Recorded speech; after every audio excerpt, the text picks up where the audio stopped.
I found it really interesting. It was just such an amazing thing to do. Plus the sound of a V8 at maximum RPM going off a cliff and hitting the rev limiter before it hits the floor. Wow.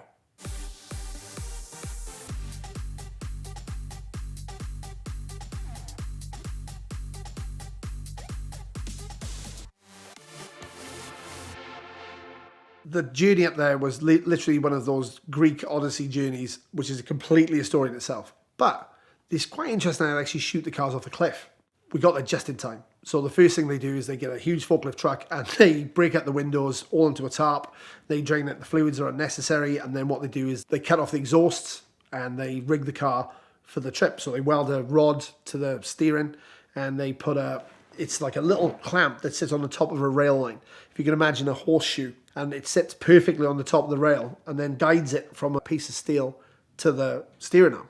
And that's how it works. Basically, that rail steers the car off the end, and they have a ramp at the end. And they set the steering on some cars, and they go down a cliff and off. But the trucks and everything they can weld the steering rod to, they weld it to it. Actually, it's a real pain because you've got a huge rod then that sticks out, that's bent on a lever, and it's on a elasticated strap to the hood. They put a hole in the hood and put the elasticated strap to the top of that.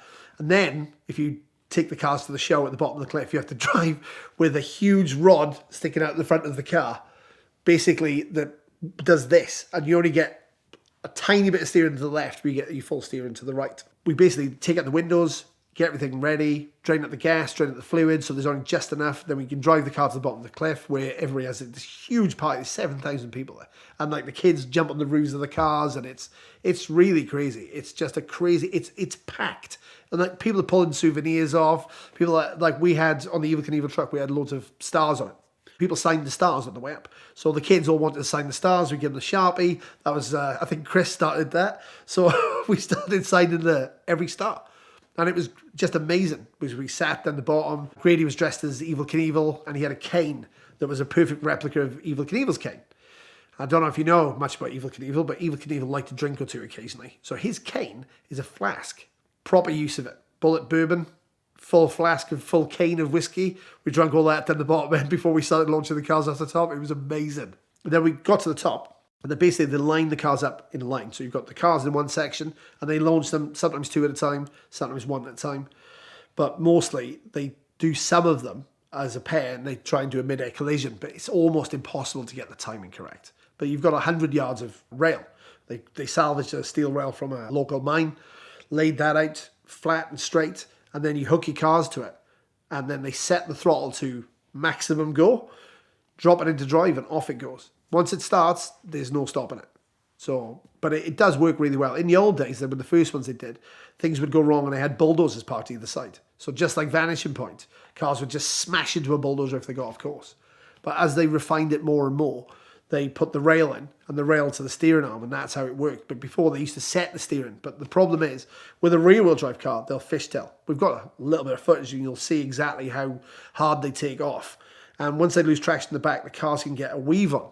But if the rail is steering it, it has to follow the rail, so it goes off dead straight. But if you do it with a set steering wheel, then the car will move either way. And then you've only got a certain window of cliff to send the car off. I mean, you can't just send it off anywhere. It can't get to the crowd. There's a catch pool there, so if anything does make it too far, it hits the water and stops immediately. So parts or anything, they can't ricochet off the ground. They have to go into the pool. And water stops everything straight away, whatever it is. And the deal is you try and make it to the water if you can. The trucks won't do it because they're going off at an angle. The cars can fly pretty good. I was surprised how much they can fly. Like there was a Ford Fusion and that really flew. Like it was amazing. It takes off and it just catches air. And I was like, wow, it is going to make the pond. It just dipped its nose in, but landed flat like a pancake. So what they do is they set everything up. If they got fly-by-wire throttles, they're really hard to work out, right? So how would you think they would do it? I'm like, oh, did you do some electronic? No, it's a stick. So different size pieces of stick. You just jam the throttle down full throttle and jam that against the seat. So they cut a precise bit of stick. That's how you get it. But if you've got a standard throttle, they use a piece of strop attached to something at the bottom where they pull it tight and it just sticks it down. They take the pins out of the transmission so they can knock them into drive with a stick and off they go. And it's a really, really amazing sight to see. The guys up there never get, they're the unsung heroes of the day. They never get to see a car go off, apart from on film. They just get to watch them go, and their moment is when it goes off nice and straight and clear. They're really, really good people. The people are super nice. That's why I sat there with them to do a jump, because it was actually, I found it really interesting. It was just such an amazing thing to do. Plus the sound of a V8 at maximum RPM going off a cliff and hitting the rev limiter before it hits the floor. Wow. Like, it is amazing. Whoa! And those cars go off so hard that the engines rip out, still running. So you've got an engine in the air at one point inside with literally nothing attached to it at all. The engines rip out, the car's clean. The Charger sounded amazing. Dave's Charger was just astounding. It hit the floor and the whole Hemi engine and box came out and was sitting in front of the car. And that was quite common. John's Jag literally splits in two. The Chevy comes out in the air, still running. Like, it's still like in the air, still turning over its last death turnovers. Just an amazing thing to see. And they really enjoy it. But the front wheel drive 4-cylinder cars seem to fly better than the V8s. But the V8s, I mean, they sound glorious. It's like they go to Valhalla off the rev limiter. I think some of them don't make it. They don't make it to the floor. They just blow up halfway through. These cars are terrible. People go, oh, what a wonderful car. That looks too good to wreck. It's an Alaskan bush truck. Just imagine the harshest environment known to mankind for cars. No inspection whatsoever. So you drive it until it is not just dead, it is beyond dead. It is zombified. It has a zombie life. And when it has been finally shot through the head, that's when we get to launch them off a cliff. The thing is, people kind of get angry about it. Especially non-car people. Like, environmentalists seem to be angry about this event because they think it's a terrible thing where we just drop all the cars there and leave all the water in the river, and dump the oil. It's not. In fact, it's the exact opposite. It's an environmentally positive effect.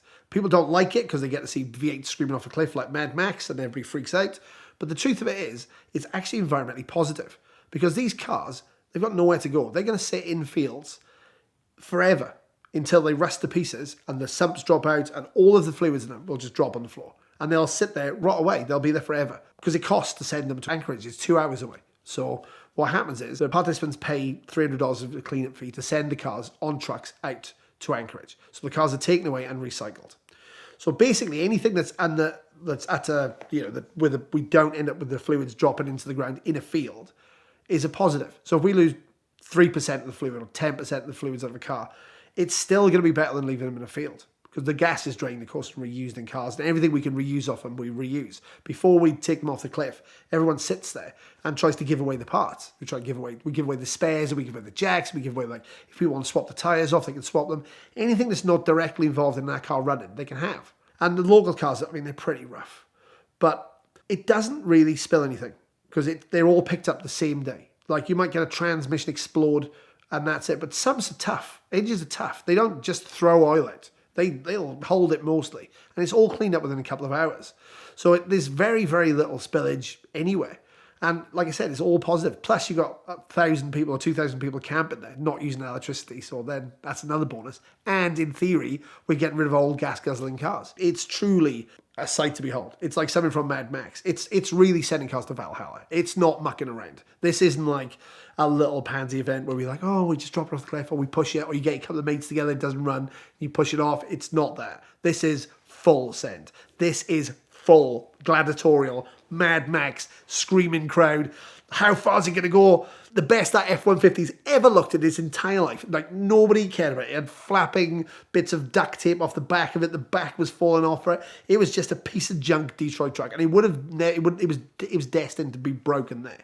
But watching that go off a cliff in full Evel Knievel livery with a massive rooster tail behind it, at 10 million RPM, all 8 cylinders, 7 cylinders, singing off like the top of their lungs before it just ploughed into the earth and exploded like, well, it came apart. Let's put it that way.